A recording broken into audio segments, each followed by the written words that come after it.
Hello, I'm Trent Rosenthal, the founder and CEO of Qubibyte. In my first blog post, I announced the initial aim of this company, which is to bring to market a NMR quantum computer, the first of its kind to be actively developed in the United States and the second in the world. Today, I can announce that enough research has been performed in vital subjects for this product that the development phase is now underway. So this blog post will serve as an introduction for what is to come for this product.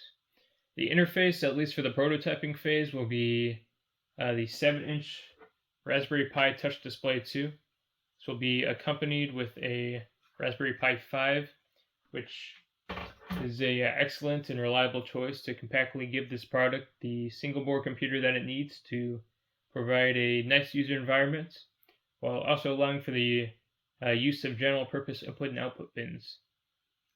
SpinQ opted to use a FPGA in their NMR quantum computers, which is a fine but kind of a costly option. So instead, we can use essential external components such as a waveform generator alongside the Raspberry Pi, and it can easily communicate with it. Raspberry Pis are very strong devices, and I have no doubt that they'd make a fine component to a final product. For prototyping, I'll be using an Analog Discovery 2 by Digilant as a waveform generator, which ranges from 1 microhertz to 25 megahertz. Depending on the external magnetic field, this would likely be sufficient to write to each of the qubits. However, this device cannot be used in a final design due to different licensing restrictions by Digilant, which is unfortunate because it would have been really convenient, but by switching to a simpler board, we can also at least shave off a few $100s off the production cost of each unit.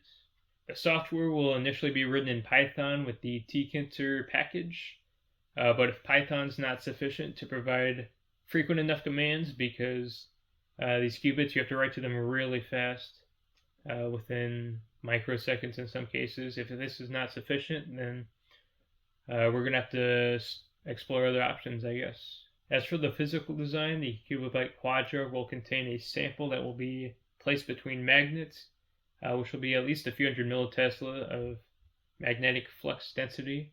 The sample itself is planned to be mutable so that you can swap out between tens of different samples into your device.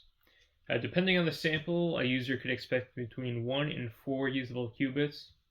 Water will have to be the first tested sample, which has hydrogen, so it can act as 1 qubit. It's also typical in an NMR to use deuterated chloroform as a solvent and TMS as a reference, so those will have to be explored. 4 qubits is an artificial limit, although it's difficult to find molecules that are feasible that go beyond 4. It's a common complaint that NMR quantum computers will be obsolete because they are hard to scale, and unfortunately, this is just one of those cases. The qubits are just atoms in a molecule that have intrinsic angular momentum, referred to as spin. In spin 1/2 nuclides, these have 2 measurable states, spin up and spin down, which are viewed as a binary 0 and 1.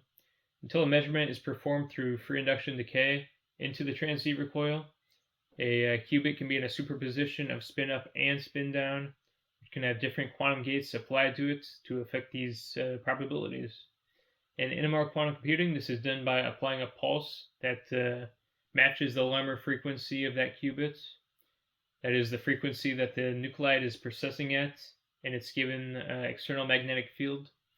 You can then modulate certain properties like the pulse's duration, its amplitude, its phase, to apply different gates to that qubits, as well as quantumly entangling multiple qubits. There's a few Python libraries like Qiskit that offer what can be considered a quantum programming language, but none of these are really fitting the needs for this device, so I'm going to have to create a custom programming language that can be executed. It can be compiled and executed onto this quantum computer and hopefully other ones as well. I'll also be working on a simulator for NMR quantum computing so that you can adjust certain properties like magnetic field strength and the distance between magnets, which sample molecule is being used and of what quantity, the pulses you send to the qubits, and a few other things. This will allow you to see the output graphically as a NMR spectrum, which can reveal the measured state of the system. The Qubibyte Quadra will ultimately provide researchers and academic students with a controlled and robust environment for experimentations with nuclear magnetic resonance and quantum computing. The $5,000 price point is still very much in the picture. If you wanted to buy a similar device, you can only do so through SpinQ, which can be 3 qubits for 50,000, which means they're either producing them very cost ineffectively or they are taking a high profit margin. And they're free to charge whatever they want, but by doing so, they're only incentivizing competition to build products such as this.